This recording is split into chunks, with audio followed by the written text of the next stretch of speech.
Hi, ಏನು makeup ಮಾಡಿದೆ ಏನೋ ಮಾಡಿದೆ, ಯಾವಾಗ ನೋಡೋದು ತಿನ್ನೋದೇ ಆಗ್ತಾಳೆ ಅಂತ ನೋಡ್ತಾಯಿದ್ದೀರಲ್ಲ. ತಿನ್ನೋದು ಒಂದು ಕಲೆ ಅಲ್ವಾ? ಏನಂತ ನೋಡ್ತಾಯಿದ್ದೀರಾ? Soya chunks.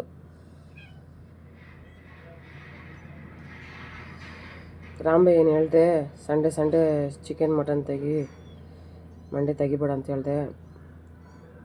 ಅವರು ನೆನೆ ತೆಗ್ದಿದ್ರು, ಅದಕ್ಕೆ ನನ್ನ ತಿಂದಿದ್ದು ಸಾಲಿಲ್ಲ ಅಂತ ಇವತ್ತು ಸೋಯಾ ಚಂಕ್ಸು ಮಟನ್ ಕರಿ ಥರ ನೋಡಿ ಹೆಂಗೆ ಚೆನ್ನಾಗೈತೆ ನೋಡೋಕ್ಕೆಲ್ಲ.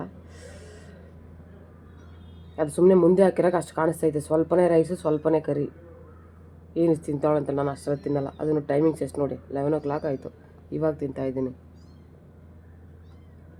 ಬರೀ ಕರಿ ಮಾತ್ರ ಹಾಕೊಂಡು ರೈಸಲ್ಲಿ ಕಲ್ಸ್ಕೊ ತಿಂದರೆ ಚೆನ್ನಾಗಿರುತ್ತೆ. ಮಟನ್ಗೂ ಸೋಯಾ ಚಂಕ್ಸ್ಗೂ ಸೇಮ್ ಇದು ಚಿಕನ್ ಮಟನ್ ಥರನೇ ಇರುತ್ತೆ. ವೆಜ್ ಅವರು ನಾನ್ ವೆಜ್ ತಿನ್ನೋಕ್ಕಾಗಂದ್ರೆ ಈ ಥರ ಮಾಡ್ಕೊಂಡು ತಿನ್ನಿ.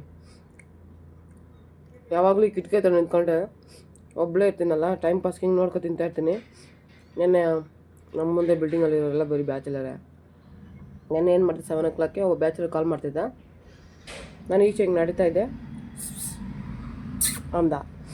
ರಾಂಬಯ್ಯ ಹತ್ರ ಬಂದು ಹೇಳಿದೆ, ರಾಂಬಯ್ಯ ನೋಡು ಭಯ ಅಲ್ಲೊಬ್ಬ ಕರಿತಾವನನ್ನ ಅಂತ. ಅವ್ನು ಒಂದು ಸಲ ನನ್ನ ನೋಡಿದ್ನ ಇಲ್ಲ, ರಾಂಬಯ್ಯ ಹೋಗಿ ಅವ್ನು 10 ಸಲ ನೋಡ್ಕೊಂಡು ಬಂದ್ಬಿಟ್ಟ. ನನಗೆ ಭಯ ಬಂದ್ಬಿಡ್ತು, ಎಲ್ಲಿಗೆ ಹೊಡೆದ್ಗಿಡ್ದ್ಬಿಟ್ಟ ರಾಂಬಯ್ಯ ಹೋಗಿ ಅಂದ್ಬಿಟ್ಟು. ಸೋಯಾ ಚಂಕ್ಸು ಮಾಡ್ಕೊತೀನಿ, ಟ್ರೈ ಮಾಡಿ ನೋಡಿ. ರೆಸಿಪಿ ಹಾಕಲ್ಲ, ಯಾಕಂದರೆ ಯಾರು ನೀವು ರೆಸಿಪಿ ಹಾಕಿದ್ರೆ ನೋಡಲ್ಲ, ಅದಕ್ಕೆ ನಾನು ಹಾಕಲ್ಲ. ಸರಿನಾ? ತಿನ್ನೋದು ಮಾತ್ರ ನೋಡಿ ಸಾಕು, ಸರಿನಾ?